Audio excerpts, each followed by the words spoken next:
Now you can begin. Good morning, everything. This is Mireia and my name is Natalia. The poster is about the telephone.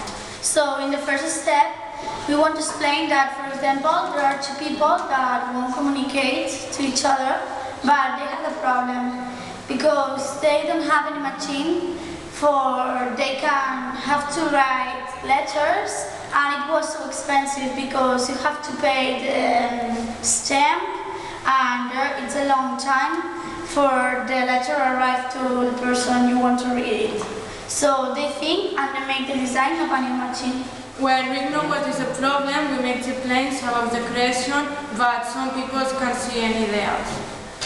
So then we call some specialists because they come and they build like a new machine that we call telephone, and now it was time of testing.